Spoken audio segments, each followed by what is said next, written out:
أعوذ بالله من الشيطان الرجيم بسم الله الرحمن الرحيم يا أيها الذين آمنوا لا ترفعوا أصواتكم فوق صوت النبي صدق الله مولانا العظيم وصدق رسوله النبي الكريم الأمين إن الله وملائكته يصلون على النبي يا أيها الذين آمنوا صلوا عليه وسلموا تسليما اللهم صل على سيدنا ومولانا محمد وآله وصحبه وبارك وسلم. اللہ تعالیٰ علامہ صاحب کا بارگاہ مصطفیٰ صلی اللہ علیہ وسلم میں حاضری دینا اور آپ کا شریک ہونا اور جذبہ عشق و محبت کے ساتھ سماعت کرنا، اللہ اس کو اپنی حضور اپنی بارگاہ میں قبول اور آمین.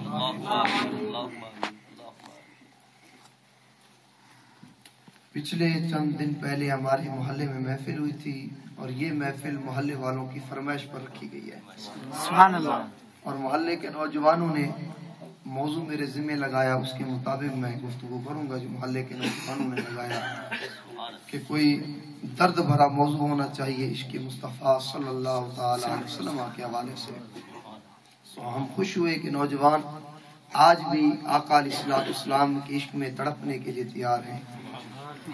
تو پہلی بات میرے نوجوان دوستوں اور بھائیوں، محفل کے شرکاء، آپ نے یہ یاد رکھنی ہے، پہلی بات گفتگو سے پہلے کہ بارگاہ مصطفیٰ کا ادب، نبی علیہ السلام کی بارگاہ کا ادب رب کائنات سکھاتا ہے اور رب کی بارگاہ کا ادب خود مصطفیٰ سکھاتا ہے. سبحان اللہ. ایک شخص اللہ تعالیٰ کی بارگاہ میں جانے لگا. اب کیسے ادب سکھاتے ہیں اللہ تعالیٰ کا ادب؟ خود آقا علیہ السلام. اللہ کے حبیب نے روک لیا، کہاں جا رہے ہو؟ اس شخص نے کہا نماز پڑھنے جا رہا ہوں. آپ کے میرے آقا نے پوچھا نماز تو پڑھنے جا رہے ہو، کیا اس رب کی بارگاہ میں جانے کا ادب بھی پتا ہے؟ کیسے جانا ہے؟ اس نے کہا نہیں یا رسول اللہ. تو اللہ کی بارگاہ میں جانے کا ادب مصطفیٰ نے سکھایا. جانے سے پہلے کپڑا پاک ہو، بدن پاک ہو، وضو کرنا ہے، منہ خانے کعبے کی طرف کرنا ہے، اس طرح نماز پڑھنی ہے. تو یہ اللہ کی بارگاہ میں جانے کا ادب کون سکھا رہا ہے؟ خود مصطفیٰ. اب ایک شخص مصطفیٰ کی بارگاہ میں جا رہا ہے، اللہ نے روک دیا. اب ونڈ کی ہوئی ہے اللہ اور اس کے حبیب نے. اللہ کہتا ہے محبوب تیری بارگاہ کا ادب میں سکھاتا ہوں، میری بارگاہ کا ادب تو سکھا. حالانکہ دوستو یہ قاعدہ نہیں، اگر کوئی مجھ سے ملنے آئے تو میرا باپ ملنے والے کو یہ نہیں کہے گا میرے بیٹے کے پاس جا رہے ہو ایسے ملنا ایسے ملنا. بڑے کا ادب چھوٹا سکھاتا ہے. کبھی ہم نے یہ نہیں سنا کہ چھوٹے کا ادب بڑا سکھاتا ہو. یہ دنیا کا قاعدہ ہی نہیں. لیکن قربان جائیں وہ رب اللہ اکبر سب سے بڑا ہو کر، آقا علیہ السلام اس کی مخلوق ہیں، بندے ہیں، حبیب ہے. وہ رب بڑا ہو کر اپنے حبیب کی بارگاہ میں جانے کا ادب ہم گنہگاروں کو سکھا رہا ہے. اللہ نے روک دیا. کہاں جا رہے ہو؟ عرض کیا باری تعالیٰ تیرے حبیب سے ملنے جا رہا ہوں، میرے آقا کی بارگاہ میں جا رہا ہوں. اللہ نے فرمایا جا تو رہے ہو، کیا میرے نبی کی بارگاہ میں جانے کا ادب تجھے پتا ہے؟ مولا نہیں پتا. اللہ کہنے لگا جب تم جاؤ گے میرے حبیب سے گفتگو ہوگی، کلام ہوگا، بدلے میں میرا حبیب بھی باتیں کرے گا. یا ایھا الذین آمنوا لا ترفعوا اصواتکم، جب تم گفتگو کرو اپنی آواز کو مصطفیٰ کی آواز سے دھیما رکھنا ہے، پست رکھنا ہے. اب یہاں بلا جھجک میں ایک بات کہنا چاہتا ہوں، بلا جھجک اس کو پلے باندھ لیں اور ذہن میں باندھ لیں، جو خدا کا ادب کرتا ہے وہ مصطفیٰ کی سنت پر عمل کرتا ہے، اور جو مصطفیٰ کا ادب کرتا ہے وہ خدا کی سنت پر عمل کرتا ہے. سبحان اللہ. وہ مصطفیٰ کی سنت پر عمل کرتا ہے. دوستو آگے والی باتیں بڑی ٹھنڈی ہوں گی، عشق والی ٹھنڈی باتیں. تھوڑے سے وقت میں سمجھانے کی کوشش کروں گا، توجہ میری طرف۔ عشق کا ذائقہ ہم نے چکھا ہی نہیں دوستو، عشق کا ذائقہ ذوق والا جنہیں چکھ لیا وہی جان دائی۔ جنہیں نے عشق کا ذائقہ میرے دوستوں بھائیوں نوجوانوں نہیں چکھا، انہیں کیا خبر کہ عشق مصطفیٰ میں کیا رکھا ہے، اور یہ ہمارا ایمان ہے۔ اگلی بات دوستو کہ عشق مصطفیٰ صلی اللہ تعالی علیہ وسلم کمایا نہیں جاتا، یہ میری بات پلے باندھ لینی ہے آپ نے۔ عشق مصطفیٰ صلی اللہ علیہ وسلم کمایا نہیں جاتا، عشق مصطفیٰ مصطفیٰ کی عطا ہے۔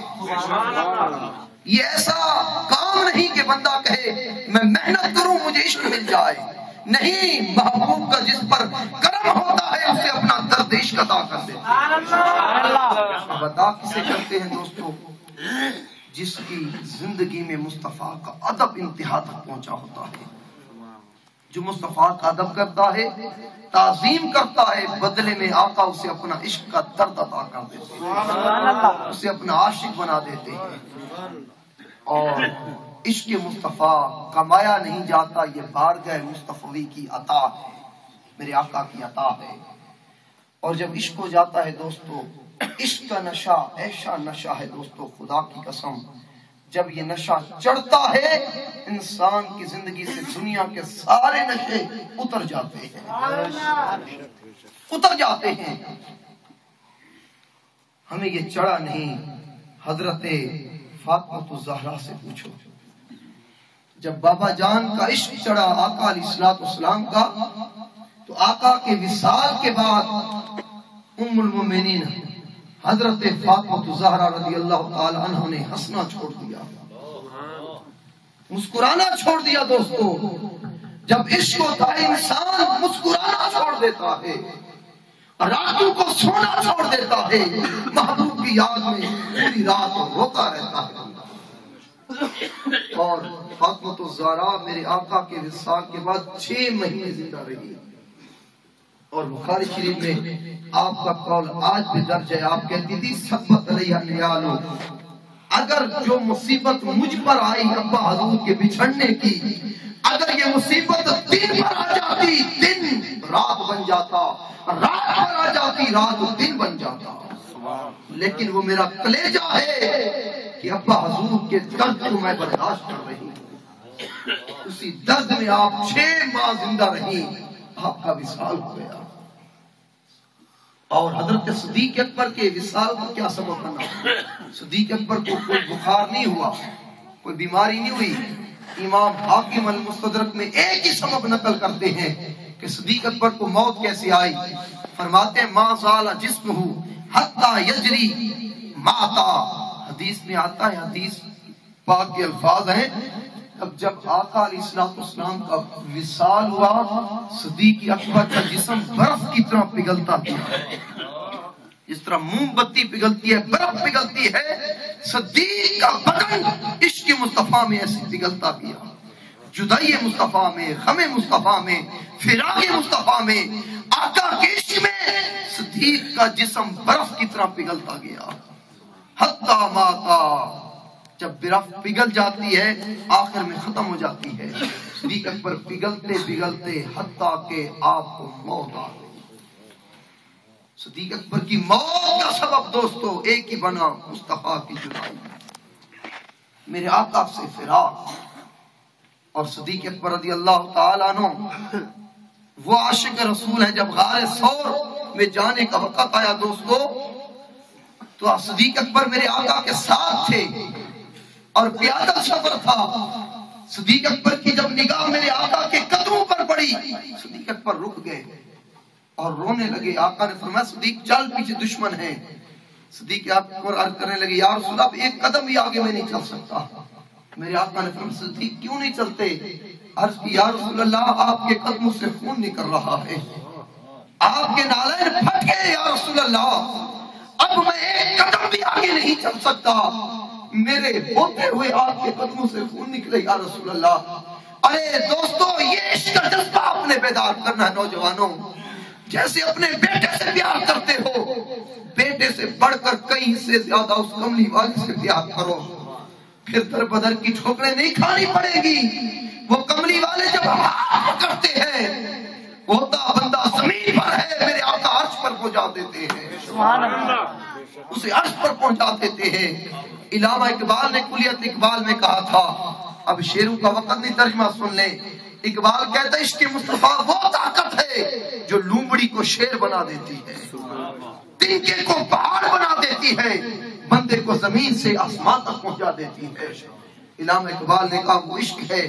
صدیق پر رک گئے, یا رسول اللہ میں نہیں چل سکتا, میرے ہوتے ہوئے غلام کے ہوتے ہوئے آپ کے قدموں سے خون نکلے. آپ بیٹھ گئے.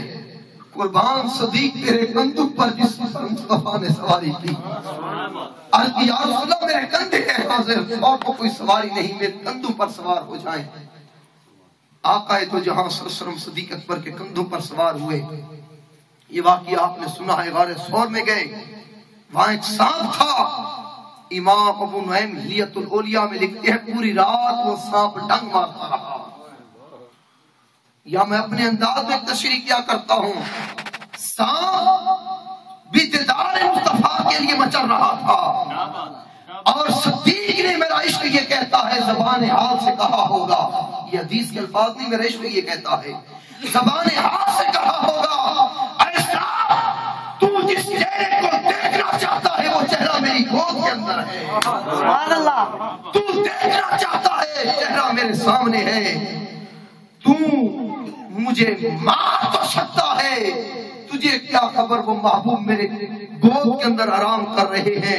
ایک سوئی کے برابر بھی جسم کو حرکت نہیں دوں گا, کہیں میرے محبوب کے آرام میں خلل نہ آ جائے. عمر فاروق بار بار صدیق اکبر کو کہتے, صدیق وہ غار ثور والی ایک رات دے دے, عمر کی ساری نیکیاں لے لے. وہ عشق کا جذبہ دوستو آپ نے جگانا ہے. نوجوانوں, آقا علیہ الصلوۃ والسلام سے پیار کرنا ہے, ٹوٹ ٹوٹ کر پیار کرنا ہے. اگلی بات, ٹوٹ ٹوٹ کر پیار کرنا ہے. عشق پوچھ پوچھ کے نہیں ہوتا. یار انگوٹھے چومنے ہیں کہ نہیں چومنے, میلاد منانا ہے کہ نہیں منانا, یہ کرنا ہے کہ نہیں کرنا. عشق پوچھ پوچھ کر نہیں ہوتا, عشق ٹوٹ ٹوٹ کر کرنا ہوتا ہے. عشق فتووں سے نہیں ہوتا, عشق دل کی تار چھیڑنے سے ہوتا ہے. وہ جب تار عشق کی چھڑتی ہے, عشق کی تار جب چھڑتی ہے اس سے کہیں عشق کے نغمے نکلتے ہیں. کہیں نعت کا عشق کا نغمہ نکلتا ہے, کہیں آقا علیہ الصلوۃ والسلام کی مدح کا عشق کا نغمہ نکلتا ہے. وہ عشق دوستو آپ نے اجاگر کرنا ہے. مدینہ کتنی بابرکت جگہ ہے دوستو, ہر کوئی جانا چاہتا ہے, اور وہ جہاں عاشق جاتے ہیں نکلنے کا نام نہیں لیتے. اتنی بابرکت جگہ, لیکن جب میرے آقا کا وصال ہو گیا, حضرت بلال حبشی نے بستر باندھ لیا اور کہا جس مدینے میں میرے آقا مجھے نظر نہیں آتے اس مدینے میں میرا جی نہیں لگتا. آپ ملک شام کے شہر حلب میں جا کر قیام پذیر ہو گئے. چند ماہ کے بعد میرے آقا کی خواب میں زیارت ہوئی. دوستو توجہ میری طرف, زیارت ہوئی. آقا نے فرمایا اے بلال بے وفا ہو گیا ہے, ملنے بھی نہیں آتا. اب وہ اس کا جذبہ جاگا, وہ دل کی تار پھر چھڑ گئی. حضرت بلال بھول گئے, آقا ظاہری طور پر پردہ فرما گئے ہیں. عشق کا غلبہ آیا, سواری باندھی, سوار اختیار کیا اور سواری پر بیٹھے سیدھا مدینے کی طرف رخ کر لیا. کسی نے پوچھا بلال کہاں جا رہے ہو؟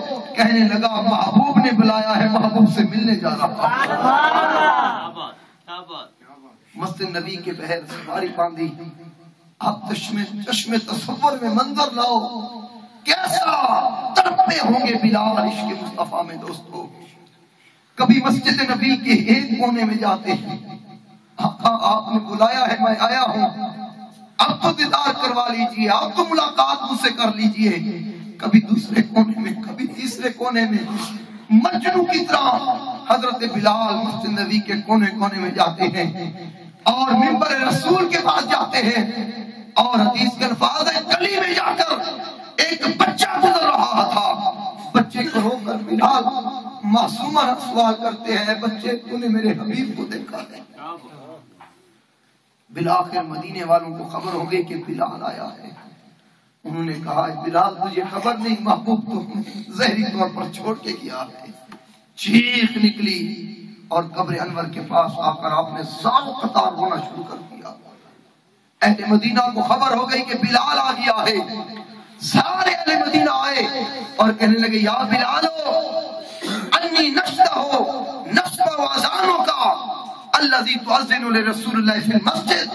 تمام کہنے لگے اے بلال وہ اذان تو سناؤ جو دور نبوی میں آپ پڑھا کرتے تھے. بلال نے کہا یارو جب سے محبوب کیا ہے میں نے اذان کہنا چھوڑ دی ہے. اذان کہنا چھوڑ دی ہے. مدینے والوں نے منت کی اور ترلے کیے اور آپ کو مجبور کیا اذان سنائے. بلال نے کہا جب محبوب کا نام آتا تھا محبوب کا چہرہ سامنے ہوتا تھا. آج محبوب کا چہرہ نہیں. اذان میں نے کہنا بند کر دی ہے. بالآخر امام حسن حسین کو لایا گیا. معصوم شہزادوں نے التجا کی. بلال ان کی التجا کے سامنے لاجواب ہو گئے. اس جگہ پر آتے ہیں جہاں میرے آقا کے دور میں حضرت بلال اذان دیا کرتے تھے، جس کو علامہ اقبال نے کہا اذان ازل سے تیرے عشق کا ترانہ بنی، نماز تیری دید کا ایک بہانہ بنی. علامہ اقبال نے کہا اذان لوگ نماز کے لیے دیتے ہیں لیکن بلال جب اذان دیتا تو وہ عشق کا ترانہ ہوا کرتی تھی، عشق کی نعت ہوا کرتی تھی. اللہ اکبر کی صدائیں بلند ہوئی اور اہل مدینہ میں چیخ و پکار شروع ہو گئی کہ بلال آ گیا ہے. عورتیں بہر نکل آئی. یہاں تک کہ تاریخ کے اندر لکھا ہے عورتوں نے دوپٹے کرنا بھول گئی. عورتیں چادریں کرنا سر پر بھول گئی. انہوں نے سمجھا بلال آ گیا ہے، بلال آ گیا ہے، مصطفیٰ بھی آ گئے ہوں گے.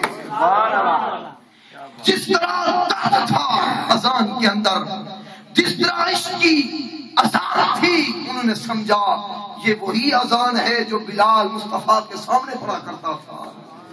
جب آپ کے میرے آقا کا نام آیا حضرت بلال کی چیخ نکلی اور گر کر آپ بے ہوش ہو گئے. پھر اٹھایا گیا، بڑی مشکل سے آپ نے اذان مکمل کی. اور اسی طرح دن گزرتے گئے. حضرت عمر فاروق کا دور آیا.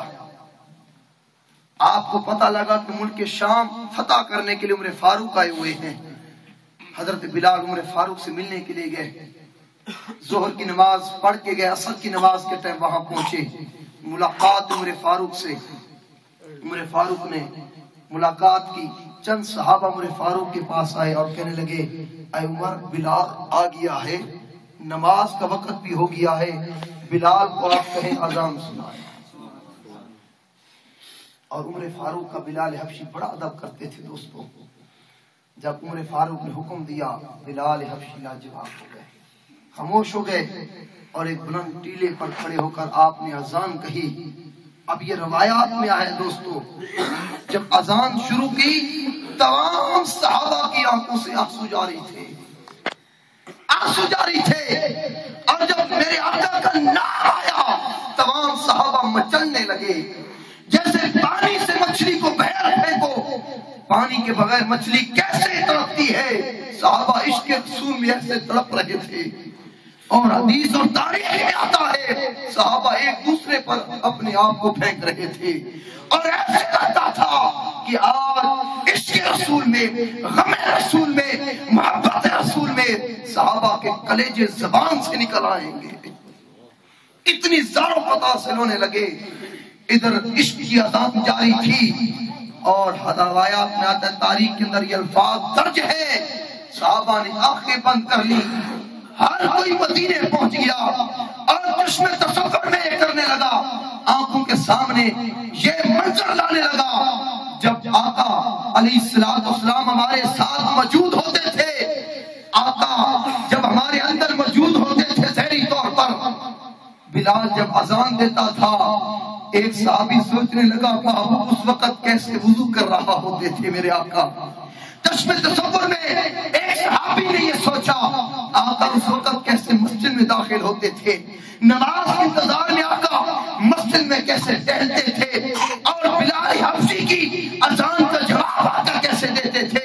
ادھر بلال اذان دے رہے تھے، سارے عاشق تصور میں مدینے پہنچ گئے تھے. بالآخر حضرت عمر فاروق نے اذان بند کروائی اور کہا مجھے ڈر ہے کہیں سب کے لاشیں نہ اٹھانے پڑے. وہ درد آج ہمارے اندر نہیں ہے نوجوانوں. اسی عشق کے درد کو آپ نے جگانا ہے.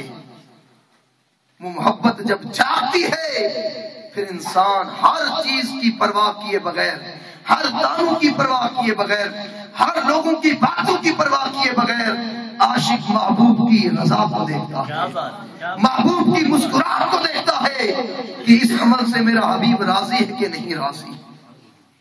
حضرت غزوہ احد کے اندر جب عبیدہ بن جراح آقا علیہ السلام نے جنگی ٹوپی پہنی ہوئی تھی اور جنگی ٹوپی کے دو کنارے آقا کی دونوں گالوں میں گھس گئے اور گوشت کے اندر چلے گئے، تو میرے آقا نے فرمایا کوئی آئے ان کو نکال دے. صدیق اکبر آگے بڑھنے لگے. حضرت عبیدہ بن جراح نے کہا صدیق ہر روز آپ بازی لے جاتے، یہ نوکری کا آج ہمیں خدمت کرنے کا موقع دو. حضرت عبیدہ بن جراح آگے تھے. آپ نے دائیں طرف آ کر اپنے سامنے والے 4 دانتوں سے زور لگایا. جب زور لگایا وہ تو خال جو تھا آقا کے جسم اقدس میں ٹوپی کا ایک سوراخ، ایک تار آپ کے گال مبارک میں جو گھس گئی تھی، آپ نے جب زور لگایا وہ نکل آئی. حضرت عبیدہ کا سامنے والا ایک دانت ٹوٹ گیا. دانت کی پرواہ کیے بغیر، تکلیف کی پرواہ کیے بغیر آپ دوسری طرف آئے. پھر زور لگایا، آپ کا دوسرا دانت بھی ٹوٹ گیا. اب انسان جتنا بھی خوبصورت ہو، سامنے والے دانت نہ ہو کتنا بدصورت نظر آتا ہے. لیکن صحابہ کہتے ہیں خدا کی قسم عبیدہ بن جراح پہلے سے بھی زیادہ خوبصورت نظر آنے لگے. اور روایات میں آیا ہے تاریخ کے اندر جب آقا سوریا کے اندر ایسی جنگوں کے اندر جہاں آقا شامل نہیں ہوتے تھے، وہاں آقا جب صحابہ کو بھیجتے کافی دن ہو جاتے، صحابہ کو آقا کا دیدار نصیب نہ ہوتا تو صحابہ گول دارا اپنا لیتے تھے. گول دارا عبیدہ بن جراح کو کہتے تھے عبیدہ تو درمیان میں بیٹھ جا اور مسکرا، ہم تیرے ان دانتوں کی جگہ کو دیکھنا چاہتے جو مصطفیٰ کے لیے تو نے قربان کر دیے. صحابہ ان دانتوں کی جگہ کو دیکھ کر اپنے عشق کی یاد کو تازہ کیا کرتے تھے. تو صحابہ نے جب آقا کی عشق کی بات آئی، صحابہ نے سب کچھ لٹا دیا، سب کچھ قربان کر دیا. حضرت عبداللہ بن زید کے بارے میں آتا ہے، کھیتی میں کام کر رہے تھے. دوستو اب اینڈ کی طرف آ رہا ہوں. کھیتی میں کام کر رہے تھے، آپ کا بیٹا آیا اور کہنے لگا ابا حضور علیہ السلام ہمیں چھوڑ کے چلے گئے ہیں، آپ کا وصال ہو گیا ہے. اب یہ ہے عشق. جب عشق ہو جاتا ہے انسان پھر کس انتہا کو پہنچ جاتا ہے. حضرت عبداللہ بن زید نے دونوں ہاتھ کھڑے کیے، اللہم اذھب بصری لا ارا بعد حبیب محمد احدا صلی اللہ علیہ وسلم. دعا کی یا اللہ مجھے اندھا کر دے، اور دعا کی، اللہ نے دعا قبول کیا، اندھے ہو گئے. رشتہ دار عیادت کے لیے آئے، اے عبداللہ تیری کتنی پیاری آنکھیں تھیں، وہ چلی گئیں. عبداللہ بن زید کہنے لگے میری آنکھوں کی پرواہ نہ کرو، یہ آنکھیں اس لیے پیاری تھی مصطفیٰ کے چہرے کو تکتی تھی. آج میرے آقا ہم سے بچھڑ گئے ہیں، میں چاہتا ہوں یہ آنکھیں مصطفیٰ کے علاوہ کسی اور کو نہ دیکھ سکے. صحابہ اپنے جسم کو بھی پیارا کرتے تھے مصطفیٰ کی نسبت سے. دوستو آج اپنے آقا کو بھلا دیا ہے، دوستو آقا کو بھلا دیا ہے. آقا علیہ السلام سے عشق اور محبت کا ہمارا تعلق ختم ہو گیا ہے. نوجوانوں اپنے محبوب سے پیار کرو. بار بار میں کہہ رہا ہوں آقا سے پیار کرو، یہی وقت ہے جوانی. جوانی میں جو آقا سے پیار کیا جاتا ہے اس کا مزہ ہی کچھ اور ہے. جب آپ بوڑھے ہو جائیں گے اور کچھ نہیں کر سکیں گے پھر آپ درود پڑھنا شروع کر دیں، نماز پڑھنا. بڑھاپے کی عبادت کا مزہ نہیں جو جوانی کی عبادت اور عشق کا مزہ ہے. آقا سے جوانی کے اندر پیار کرو. حضرت امیر معاویہ کے بارے میں اعلیٰ حضرت نے فتاوی رضویہ میں جلد 9 میں لکھا، جنازے کے احکام بیان کرتے ہوئے امیر معاویہ کا جب وصال کا وقت قریب آیا امیر معاویہ نے اپنے گھر والوں کو بلایا اور کہا کہ فلاں جگہ پر میرے آقا نے ایک دن ناخن اپنے کاٹے تھے، میں نے سنبھال کر رکھ لیے۔ ناخن کاٹے تھے آقا نے، میں نے سنبھال کر رکھ لیے۔ اے میرے گھر والوں، جب میں مر جاؤں ان میرے محبوب کے ناخنوں کو پیس کر میری آنکھوں پر، میرے ہونٹوں پر تم نے رکھ دینا۔ اللہ شاید ان کے ذریعے قبر میں مجھ سے مغفرت فرما دے میری۔ تو صحابہ کرام آقا کے ناخن کا بھی ادب کرتے تھے۔ حضرت انس کے پاس میرے آقا کا ایک منہ مبارک تھا، بال مبارک۔ آپ نے گھر والوں کو وصیت کی جب میں فوت ہو جاؤں آقا کا منہ مبارک میری زبان کے نیچے تم نے رکھ دینا ہے، وہ اپنے ساتھ میں قبر میں لے جانا چاہتا ہوں دوستو۔ تو وہ عشق کا جذبہ اجاگر کرو دوستو، آقا علیہ السلام سے پیار کرو نوجوانوں۔ اکثر میں یہ کہا کرتا ہوں محفل میں کہ آقا اس دنیا میں جس کا ہاتھ پکڑتے ہیں جنت کے داخلے تک اپنے عاشق کا ہاتھ نہیں چھوڑتا۔ اس دنیا کے عشق میں کیا رکھا ہے دوستو؟ انسان جب بھی کسی لڑکے سے عشق کرتا ہے، میں شرما نہیں رہا، کھری باتیں کر رہا ہوں، یا کسی لڑکی سے عشق کرتا ہے، دو تین وجہ ہوتی ہے، یا وہ خوبصورت ہوتی ہے یا وہ مالدار ہوتی ہے، اور کوئی وجہ نہیں۔ یا وہ خوبصورت ہوتی ہے لڑکی یا کوئی کسی کے پیسوں کی وجہ سے۔ ارے دوستو خدا کی قسم 14ویں کا چاند بھی مصطفیٰ کے چہرے کے حسن کے سامنے مال پڑ جاتا تھا۔ اگر عشق کرنا ہے ایسے حسین سے کرو کہ سورج بھی جس کی روشنی کے سامنے اور جن کے جلووں کے سامنے بالکل مدھم لگتا ہو، ایسے لگتا ہو کہ سورج کو روشنی بھی مصطفیٰ کے حسن کی بھیک کا صدقہ ہے، چاند کو روشنی بھی مصطفیٰ کے حسن کے صدقے سے ملی ہے۔ اگر کسی کے مال و دولت کی وجہ سے کسی سے محبت کرتے ہو، میرے آقا نے فرمایا دنیا آخرت کی خزانوں کی چابیاں اللہ نے میرے ہاتھوں میں دے دی ہیں۔ میرے آقا سے زیادہ کوئی امیر نہیں، میرے آقا سے زیادہ کوئی باوفا نہیں، میرے آقا سے زیادہ کوئی محبت کرنے والا نہیں، میرے آقا سے زیادہ کوئی اپنے عاشقوں پر نظر کرم کرنے والا کوئی نہیں، اور میرے آقا سے زیادہ خدا کی قسم اللہ نے کوئی حسین بنایا ہی نہیں۔ اگر پیار کرنا ہے جس طریقے سے بھی چلتے جاؤ دنیا کے، آپ پیاروں کو دیکھیں مصطفیٰ آپ کو نویکلے نظر آئیں گے، مصطفیٰ جیسا آپ کو نظر نہیں آئے گا۔ آج کس محفل میں میرا اور قاری صاحب کا لب لباب یہ بنتا ہے دوستو کہ آقا علیہ السلام کے لیے جیو، آقا علیہ السلام کے لیے مرو آقا کے لیے، تڑپو آقا کے لیے، مچلو آقا کے لیے۔ آپ کا اٹھنا اپنے محبوب کے لیے ہو، سونا محبوب کے لیے ہو، جاگنا محبوب کے لیے ہو، حتیٰ کہ زندگی کا ہر ہر رنگ، ہر ڈھنگ آپ کا مصطفیٰ کے لیے ہو جائے، میرے آقا کے لیے ہو جائے۔ حضرت بلال حبشی کے جب وصال کا وقت قریب آیا، آپ مسکرانے لگے، بیٹا ٹھہرا تھا، بیٹیاں، بیوی کہنے لگی حضرت آپ ہمیں چھوڑ کے جا رہے ہیں، آپ بجائے رونے کے مسکرا رہے ہیں، وجہ کیا ہے؟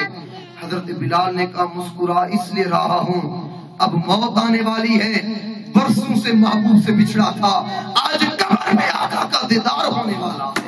سبحان اللہ۔ آج مسکراہٹ اس لیے ہے برسوں سے آقا کا دیدار نہیں ہوا، آقا کے جلووں کو آنکھوں سے تکا نہیں ہے، آج ادھر موت ہوگی، مجھے غسل دیا جائے گا، میرا جنازہ پڑھا جائے گا، جب مجھے قبر میں رکھا جائے گا قبر کے رکھتے ہی مصطفیٰ کا دیدار نصیب ہو جائے گا۔ صحابہ کا جینا بھی مصطفیٰ کے لیے تھا، صحابہ کا مرنا بھی میرے آقا کے لیے تھا، میرے آقا کے لیے تھا۔ دوستو پیغام یہی ہے کہ آقا سے پیار کرو، اس محبوب سے پیار کرو، آقا کے لیے تڑپو۔ نوجوانوں اگر عشق حاصل کرنا ہے تو آقا پر درود پڑھو، یہ ایسا مجرب نسخہ ہے، ایسا آزمایا ہوا نسخہ ہے، جو اس نسخے کو آزماتا ہے بالکل آقا علیہ السلام کا اسے قرب بھی ملتا ہے، آقا کی محبت بھی ملتی ہے۔ درود پاک سے اپنے زبان ہر وقت تر رکھو، اللہ کے قریب ہونا ہے نماز پڑھو، مصطفیٰ کے قریب ہونا ہے درود پڑھو۔ آج یہ عہد کرنا ہے دنیا کی ساری محبتیں نکال دو. یہ دل اللہ نے بنایا اس لیے ہے تاکہ اس کے اندر مصطفیٰ کی محبت آ جائے. علامہ اقبال نے کہا تھا دل با اجازی بستائے. علامہ اقبال نے کہا تھا لوگوں کہاں کہاں دل لگاتے ہو، دل لگانے کی ایک ہی جگہ ہے، وہ ذات مصطفیٰ ہے، ذات مصطفیٰ ہے. بار دیگر پھر اللہ تعالیٰ کی بارگاہ میں دعا ہے، جتنی دیر محفل ہوئی، جتنا ذکر اذکار ہوا، آپ نے سنا، آپ بیٹھے نیند قربان کر کے بیٹھے. اللہ تعالیٰ آپ کا جاگنا، آپ کا بیٹھنا، اللہ سے یہی مانگتے یا اللہ تو بخش دے نہ بخش کے، لیکن تجھ سے دعا کرتے آج کی محفل کے صدقے ہمیں مصطفیٰ کے عشق کا درد عطا کرتے. جب وہ درد عطا ہوگا پھر تو ہمیں خود بخود بخش دے گا. ساری دنیا کی محبت نکال دے.